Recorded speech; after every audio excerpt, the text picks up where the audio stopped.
What's up, everybody? Welcome to episode 3 of Stocks and Flicks. This is powered by Indie Wealth, and I'm Jeremy Bryan. Today, we're going to go on a deep cut on a bad movie. This is not a good movie, but it makes me laugh. It's Rhinestone.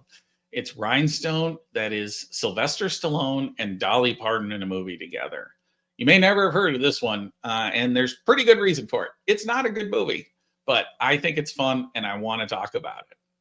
And I want to talk about this, how I'm going to weave again into the stock market is I want to talk about single stock levered ETFs. And the real theme of this will be just because you can doesn't mean you should.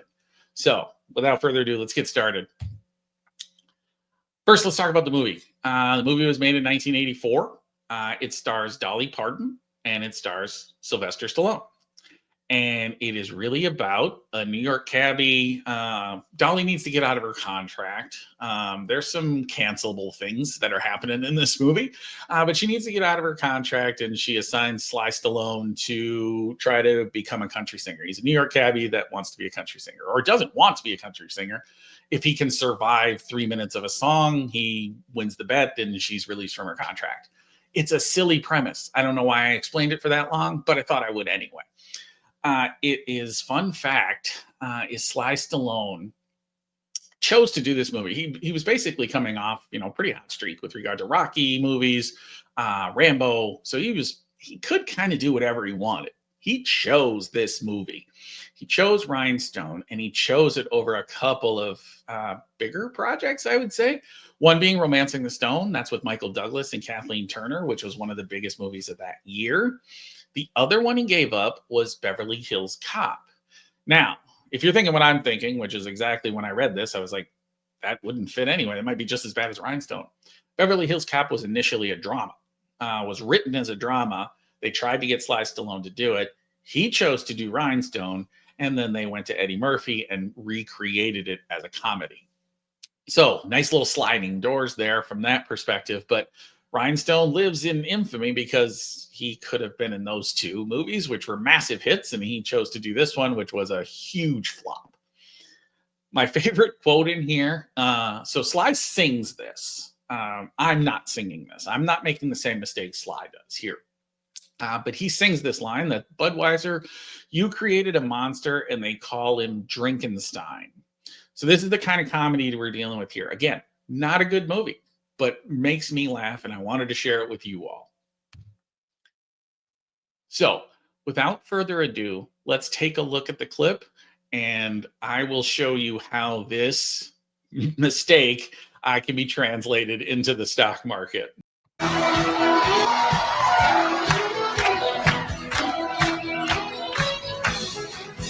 right!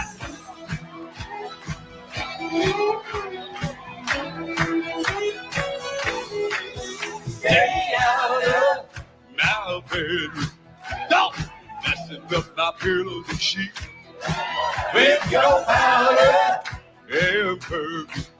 If you don't have some understanding of me, don't be knocking on my door. If you don't want to play in my fantasy, stay out of my bedroom. Baby, if you can't take the heat. I told you it was crazy.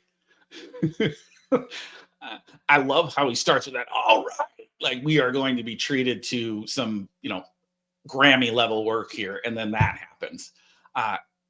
It is terrible to watch, but it makes me laugh so hard every time.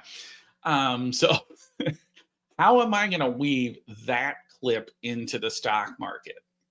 Here's how. Baby, if you can't take the heat, and in this instance, with single stock levered ETFs, which I'll explain in a minute, most investors should not be taking the heat on this one. You can see that people are actually doing these things. So single stock levered ETFs, really, let's take a step back and talk about what those are. It's saying, if an investor wants to own, let's say, Netflix or Tesla, what these ETFs promise is that they will invest in Tesla, but they will also invest in options that give you 2x or 3x the return of Netflix or Tesla.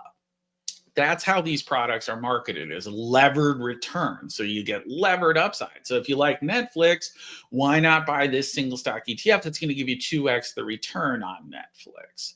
That's how these things are marketed. And you can see they're up to about 100 billion at this point right now in aggregate assets for those.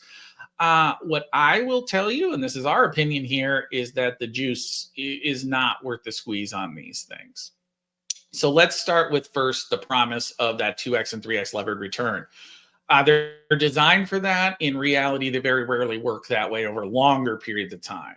The people that I know that use these things, and there's a history of people on Wall Street using levered type of returns, but they use them under trading vehicles. It's a very short period of time. They want a short burst and they're in and they're out. That's what they use them for. And that's what, frankly, if you're going to use these, which even then you may not need to, that's probably the scenario where you want to do it. If you're investing over a longer period of time, I would call that speculation. I would call that trading. If you're investing, I don't really think there's much need for these at all. From a perspective of, you rarely get exactly that return. Let's say over a 2-year period, Netflix is up 40%. You picked a good stock. You might get 80% return from this, but you might get significantly lower percent return. You might even get negative return from these, because the options underneath it, I'm not going to go too far into the weeds in this, but because the options underneath it reset repeatedly, there is a component of that that's going to create different return than what you may expect over a longer period of time. And usually it's underwhelming from that perspective.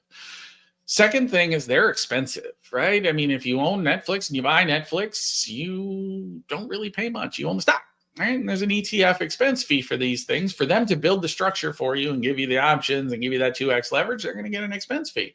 And it's higher than your average expense fee too. So you're paying more to do this type of work, and you may not get the results that you're expecting. Lastly, on this bottom chart is the volatility profile of these things. So just the jump up and down, right? The bouncing. They're more aggressively volatile than Bitcoin, right? I mean, that's what this chart is telling me here, which is, Bitcoin is kind of the poster child for volatility up until more recently. I mean, it's come down to almost more S&P 500-ish range, or at least compared to this chart. You put these single stock ETFs on there, they make Bitcoin look relatively tame comparatively. So from a volatility perspective, again, over longer periods of time, a lot of times people, can't handle especially downside volatility. Now, upside volatility, everybody thinks they're a hero. But in the downside volatility, you'll get a lot of people leaving. And these things, especially when they have downside, and if the stock goes down, these things tend to go down at a magnitude level, which can be really difficult to hold on to over a longer period. You just think a single stock in general is volatile in and of itself. You add leverage to that component and it gets even more aggressive. So again, in my opinion, these are products for traders. This is product for pure speculation. This is not a product for an investor to use over a longer period of time, even if they like the stock. What I would say from that perspective, if you like the stock, buy the stock. If you like Netflix, you like Tesla, cool, give it a shot. Own the stock. Reward yourself based upon calling that one individual stock if that's what you want to do. I personally think you should have a whole portfolio if you're going to do this, and take a smaller bet. But let's say you do this. Let's say you just think it's a good company. Just buy the stock. You don't need the 2 and 3x levered return, because if you plan on holding this over any extended period of time, chances are that return profile will not be what you expect it to be. So I hope that's helpful. At minimum, I hope you saw something that you probably have not seen before, which is Sly Stallone singing country music terribly. But tune in next time and next week, and we'll try to weave that basket from movie to stock again. But until then, take care and thank you.